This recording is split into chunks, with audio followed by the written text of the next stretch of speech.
अस्सलाम वालेकुम। उम्मीद है कि आप सब खैरियत से होंगे। आज के टॉपिक में हम बात करेंगे construction of angle with the help of compass, यानी कंपास की मदद से एंगल्स कैसे बनाते हैं। तो थोड़ा सा रिव्यू देख लेते हैं। टॉपिक है हमारा construction of the angle with the help of compass, यानी कंपास की मदद से एंगल कैसे बनाते हैं। तो सबसे पहले एक जनरल सा इंट्रोडक्शन सुनते हैं एंगल्स के बारे में। हमारे पास ये एक पॉइंट है और इस पॉइंट से हम एक लाइन ड्रा करते हैं इस तरफ। ये जो हमने लाइन बनाई है ये 0 डिग्री की है, यानी एंगल के लिए जो पहली चीज इंपॉर्टेंट होती है वो इसका यूनिट होता है।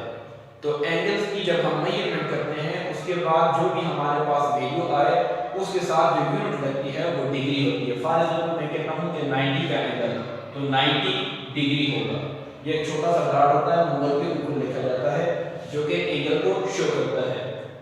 तो यहां पर हम देखते हैं कि ये हमने एक पॉइंट लिया जिस पॉइंट से एंगल निकलता है। तो जिस पॉइंट से एंगल निकलता है उस पॉइंट को बोलते हैं वर्टेक्स। एंगल का जो स्टार्टिंग पॉइंट होता है वो वर्टेक्स कहलाता है। अब ये एंगल इस जगह से निकला और सीधा आगे की तरफ गया तो इस पे जो रीडिंग शो करता है वो हमारे पास 0 डिग्री होती है, यानी इस तरफ जब हमारे पास एंगल आता है तो वो 0 डिग्री का होता है। और जब यहां से आपका एंगल मूव करे अपवर्ड ऊपर की तरफ तो ये एंगल इंक्रीज होता है, यानी इंक्रीज होता है, एंगल बढ़ता है। इसी तरह जब ये एंगल हमारे पास यहां से राउंड करता है ऊपर की तरफ घूमता है और घूमते घूमते एक कंप्लीट सर्कल बना लेता है। तो इस तरह ये हमारे पास एक कंप्लीट सर्कल बन गया।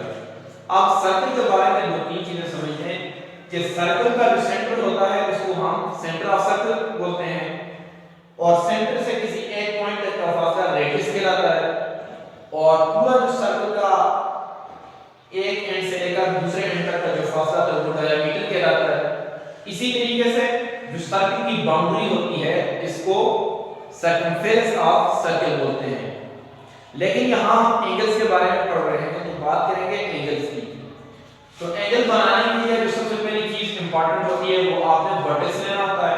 फॉर एग्जांपल मैंने यहां पर ये वर्टेक्स ले लिया, इससे सीधा आगे की तरफ जाने वाला एंगल 0 डिग्री का होता है और जब ये एंगल मूव करता है अपवर्ड ऊपर की तरफ जब मूव करता है तो इसका एंगल इंक्रीज करता है, यानी 0 से 1 2 3 4 5 अप टू 1 आगे की तरफ जाता है। तो जब ये एक कंप्लीट रोटेशन ले लेता है तो इससे हमारे पास एक सर्कल वजूद में आता है। तो अब हम यहां पर यह बात करेंगे कि जब सर्कल की रीडिंग यहां पर 0 थी तो वहां पर इसकी मेजरमेंट हमारे पास आई 0 डिग्री और अब इसने ऊपर मूव किया तो ये जो मूव करता है ये यानी किस हिसाब से मूव करता है। तो ये जब एक मूव लेता है, एक स्टेप लेता है तो 1 डिग्री बन जाती है। उसके बाद जब दूसरा स्टेप तो दूसरी डिग्री करते करते करते जब ये सर्कल सीधा ऊपर पहुंच जाता है तो यहां इसकी रीडिंग बन जाती है 90 डिग्री, यानी जब सर्कल 0 से मूव कर सीधा ऊपर तो यहां पर इसकी मेजरमेंट हमारे पास आई 90 डिग्री। अब 90 डिग्री क्या है, यानी 0 से लेकर इस पोजीशन तक जो टोटल हमारे पास यहां पर ये जो छोटी छोटी लाइनें थी जिसको हम एक लाइन को 1 डिग्री बोलते हैं, 1 डिग्री। तो ये कंप्लीट फासला 0 से लेकर जब ऊपर यहां तक हम आए तो ये फासला हमारे पास डिग्री में मेजर होता है। 0 से लेकर 90 तक के दरमियान का सारा जो फासला होता है वो 90 डिग्री होता है। क्यों कि हमारे पास जो 0 है इधर से लेकर इस 90 तक वो हमारे पास बन गया 90 डिग्री। अब यहां पर हम बात करेंगे, सबसे पहली चीज आपने जो ज़हन में रखनी है वो ये है कि ये हमारे पास जो मेजरमेंट ऑफ द एंगल होता है वो डिग्री में होता है और एक लाइन 1 डिग्री को शो करती है। मैंने यहां पे लिख दिया ये जो एक लाइन होती है बाउंड्री के ऊपर ये 1 डिग्री को शो करती है। उसके बाद जो दूसरी इंपॉर्टेंट चीज है वो ये है कि हमारे पास जो एक सीधी लाइन होती है वर्टेक्स के दोनों साइड पर जो सीधी लाइन होती है 0 से लेकर पूरा एक कंप्लीट रोटेशन यहां पर लें तो ये 180 के इक्वल होती है। यानी यहां पर जब सर्कल हमारा डिग्री हमारे पास यहां से मूव होकर इस पोजीशन पर पहुंची तो इधर इसने हमें रीडिंग दी 180 डिग्री, यानी यहां पर इसकी मेजरमेंट 180 डिग्री आएगा। इस बात का मतलब हमारे पास ये हुआ कि यहां से जब हमने मूवमेंट स्टार्ट की सीधा ऊपर वर्टिकली जब हम पहुंचे तो वहां पर रीडिंग मिली 90 डिग्री।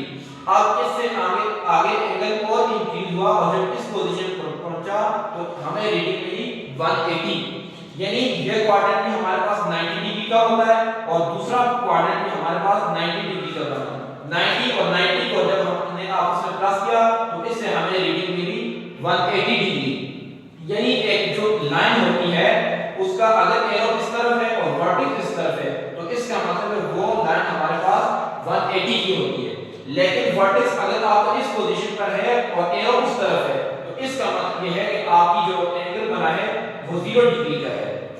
और इसी तरीके से जब मजीद आगे रोटेशन कंटिन्यू रहेगी इस पोजीशन पर तो यहां पर हमें रीडिंग मिलेगी 270 डिग्री। यानी मजीद हमारे पास जो नया क्वाड्रेंट बना वो 90 डिग्री का था। और इसी तरह मूव करते करते ये जब 0 से 1 डिग्री पीछे होगा, 0 पे नहीं उससे पीछे, यहां से इसने मूवमेंट की तो इधर इसके पास दोबारा जो रीडिंग आएगी वो 360 डिग्री होगी। यानी ये क्वाड्रेंट भी 90 डिग्री का बना।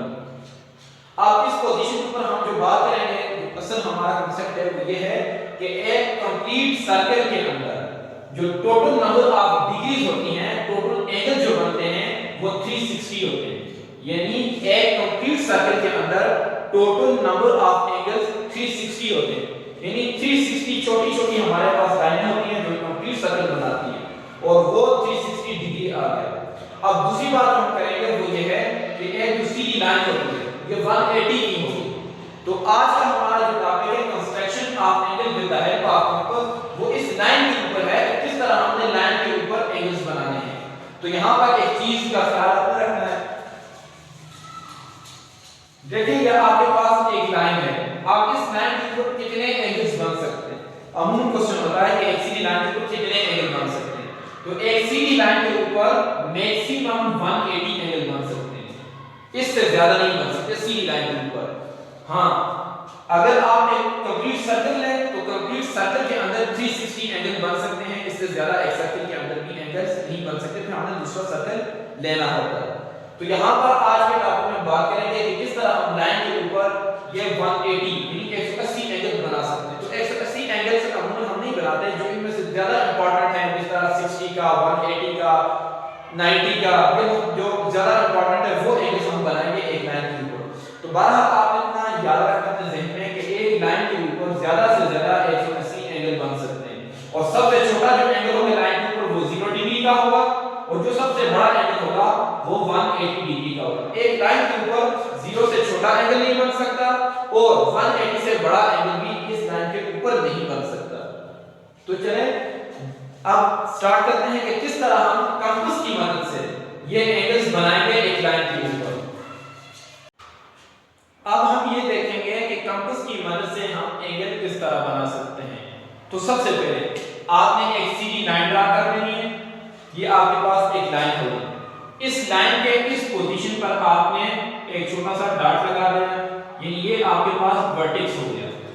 जिस पोजीशन पर एंगल बनाई जाती है यानी जहां से एंगल निकलता है उस पोजीशन को वर्टेक्स बोलते हैं। उसके बाद ये जो सीधी लाइन है ये इस तरफ जो आपको पोजीशन देती है वो 0 डिग्री होती है, यानी अब ये आपके पास 0 डिग्री का एंगल है। अब आपने इसी लाइन के ऊपर 0 से लेकर 180 तक जितने एंगल भी आते हैं वो आप इस लाइन के ऊपर बना सकते हैं। लेकिन हमने ये देखना है कि कंपास की मदद से हम ये एंगल कैसे बनाएंगे।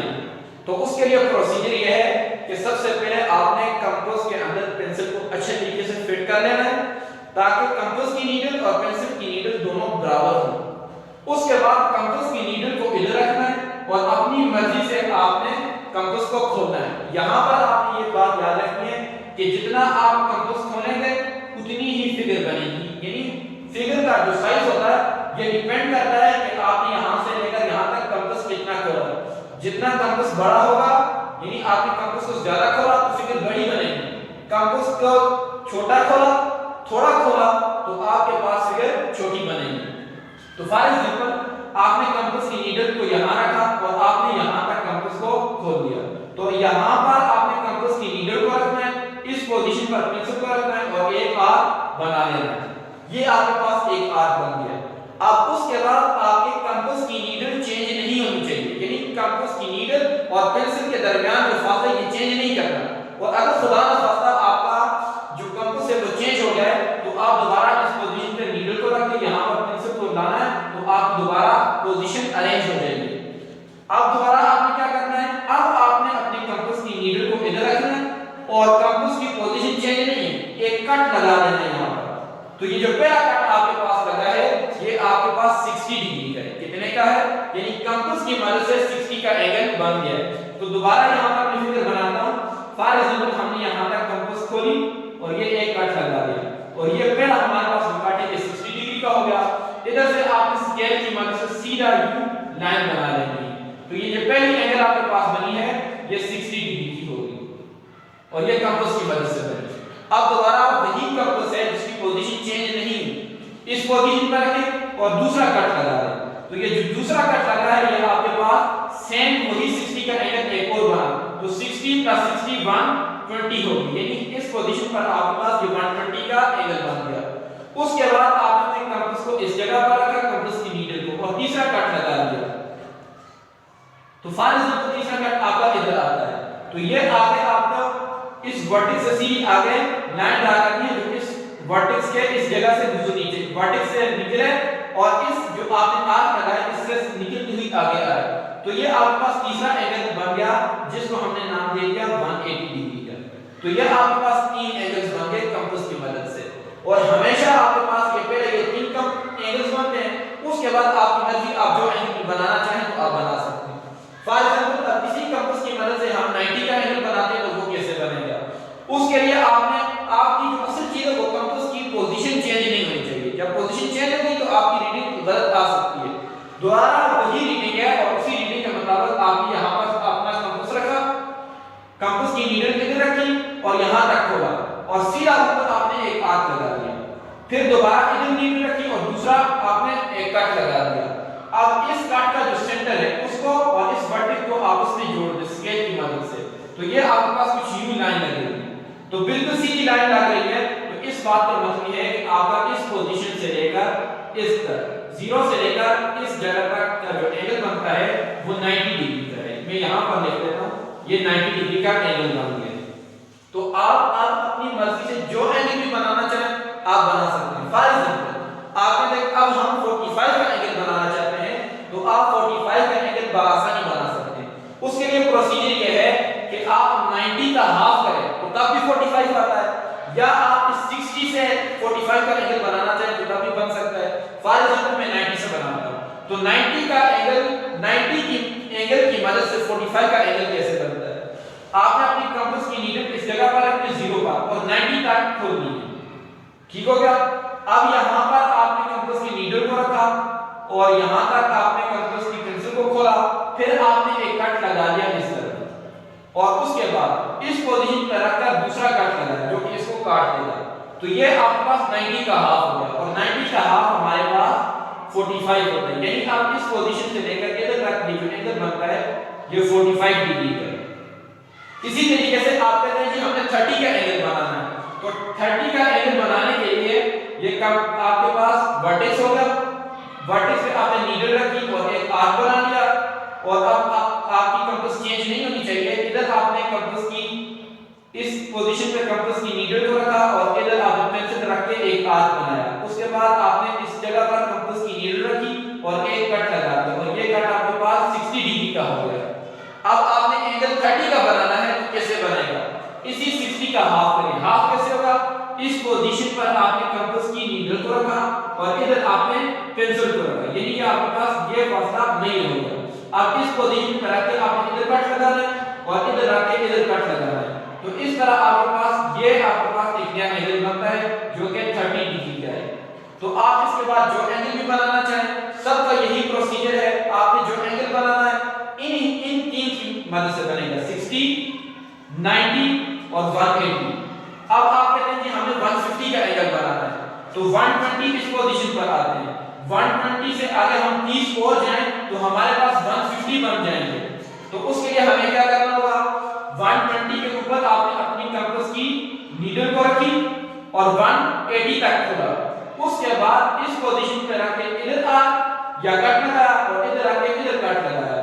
तो ये आपके पास 120 और 180 के दरमियान टोटल एंगल 60 बनते हैं, तो ये 60 का हाफ हो गया जो कि इक्वल होता है 30 है। तो इधर से आप इसको जब मैच करेंगे तो यहां से लेकर यहां तक ये जो टोटल फासला आपके पास बना है ये आपके पास 150 डिग्री का बन गया। तो इसी तरह आप जिस तरह का एंगल भी बनाना चाहें तो आप आसानी बना सकते हैं।